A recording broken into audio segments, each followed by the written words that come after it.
மகாபெரிவா சரணம். இறைவனை வழிபடுவது எப்படி அப்படின்னு பார்த்தா, நமக்கு தெரிஞ்சது நம்ம என்ன சொல்லுவோம் அப்படின்னா, இந்த பூஜை பண்ணுறது அப்படின்னு சொல்கிறது, கோவிலுக்கு போகிறது அப்படின்னு நம்ம சொல்கிறது, இதை மட்டுமே வச்சுருக்கோம். அதை மட்டும் செய்தால் இறைவன் மகிழ்ந்து விடுவானா அப்படின்னா கண்டிப்பாக கிடையாது. அந்த உள்ளத்தில் என்ன இருக்க வேண்டும் என்றால், மற்றவர்களுக்கு உதவ வேண்டும் அப்படிங்கிற அந்த எண்ணம் இருந்தால் மட்டும்தான் அந்த இறைவன் நாம் செய்யக்கூடிய பூஜையில் மகிழ்வான் அப்படின்னு சொல்லுவாங்க. இதுக்கு அழகாக ஒரு கதை உண்டு. என்ன அப்படின்னா, இப்போ பார்வதி சிவபெருமான் அவங்கள வச்சு நம்ம சொன்னோம்னா உங்களுக்கு புரிஞ்சிடும். ஒரு தடவை என்ன பண்ணுறாங்க அப்படின்னா, எல்லாருக்குமே காசுக்கு வந்தால் மோட்சம் கிடைக்கும் அப்படின்னு நம்ம நினைக்கிறோம் இல்லையா? அது போலத்தான் இங்கே எப்படி மோட்சம் கிடைக்கும், யாருக்கு மோட்சம் கிடைக்கும், இத்தனை பேர் இங்கே வந்துட்டா எப்படி அப்படின்னு சொல்லிட்டு பார்வதிக்கு ஒரு சந்தேகம் வருது. பிரபு, தினமும் லட்சக்கணக்கான பக்தர்கள் காசிக்கு வர்றாங்க, அவங்க எல்லாருமே கைலாசம் வந்துட்டாங்க அப்படின்னா அந்த அளவுக்கு கைலாசம் பெரியதாக இருக்கா அப்படின்னு அவங்க கேட்குறாங்க. அப்போ சிவன் என்ன பண்ணுறாரு, பதில் சொல்லாமல் கண்டிப்பாக ஒரு திருவிளையாடல் இருக்கும் இல்லையா, அந்த திருவிளையாடல் செய்கிறார். அப்போ அதன் மூலமாக பார்வதிக்கு புரிய வைக்கலாம் அப்படின்னு. அப்போ என்ன பண்ணுறாங்க அப்படின்னா, 2 பேருமே ஒரு வயசானவங்கள மாதிரி காசி விஸ்வநாதர் சந்நிதிக்கு முன்னாடி வர்றாங்க. இப்போ அவங்க யார் மாறிட்டாங்க, கிழவியாக மாறி நின்றுருக்காங்க. இவங்க கழுவராக மாறிட்டாங்க.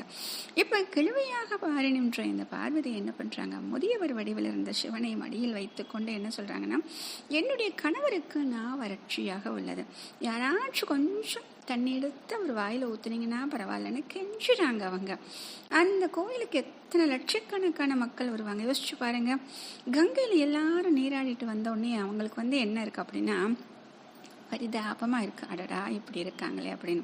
ஆனால் இதை பார்த்ததுனால நம்ம ஏதோ ஒரு சாந்தம் கிடைக்கும், ஒரு அமைதி கிடைக்கும்னு நினச்சா நம்ம அமைதி போயிடுச்சு அப்படின்னு சொல்லிட்டு புலம்புனவங்க நிறைய பேர். சில பேர் என்ன பண்ணுவாங்க, ஆமாம் இவங்களுக்கு என்ன வேறு வேலை, இப்படி தான் காசு பறிப்பாங்க அப்படின்னு சொல்லிட்டு அலட்சியம் பண்ணவங்க நிறைய பேர்.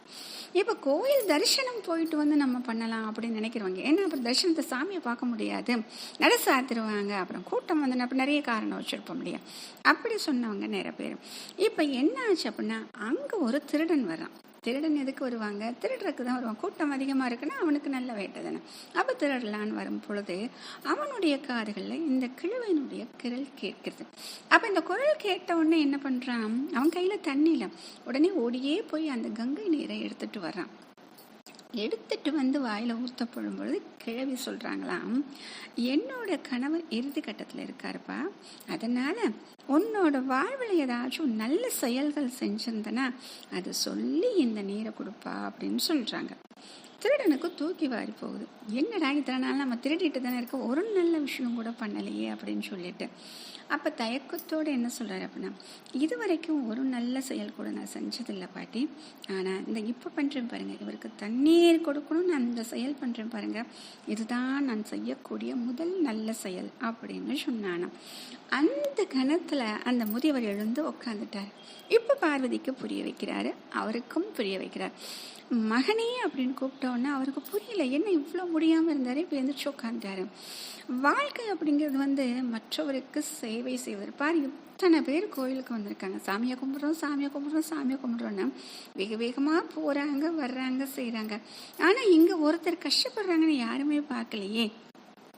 இப்போ நீ என்ன பண்ணியிருக்க, திருடத்தான் வந்திருக்க, நீ திருடனா இருந்தாலும் அந்த உண்மையை சொன்ன பார்த்தியா, நான் இது வரைக்கும் நல்ல செயல் செஞ்சதில்லை, இது செய்யக்கூடிய இதுதான் அப்படின்னு சொல்லிட்டு அந்த உண்மையை சொல்லி கங்கை நீரை கொடுத்ததால் இதுவரைக்கும் நீ செஞ்ச தீய செயல்கள் எல்லாம் விலகட்டும் அப்படின்னு சொல்லிட்டு ஆசீர்வாதம் பண்ணுறாராம்.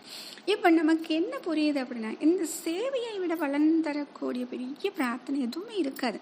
நீங்கள் சாமிக்கிட்ட போய் பிரார்த்தனை பண்ணிட்டு இருந்தாலும் அவருடைய பார்வை எங்கே இருக்கும் அப்படின்னா, யார் இங்கே கஷ்டப்படுறாங்க, அவருக்கு இங்கே யார் உதவி பண்ணிட்டு இருக்காங்க, நம்ம உதவி பண்ணக்கூடிய சூழலில் இருந்தாலும் அதையெல்லாம் விட்டுட்டு நம்ம இங்கே நின்றுருப்போம் அப்படிங்கிற அந்த எண்ணம் தான் அங்கே ஓடிட்டுருக்கோம் இல்லையா. இப்போ தான் பார்வதிக்கு புரியுது, யார் கைலாயத்துக்கு வர முடியும் அப்படின்னு புரிஞ்சிருச்சான்.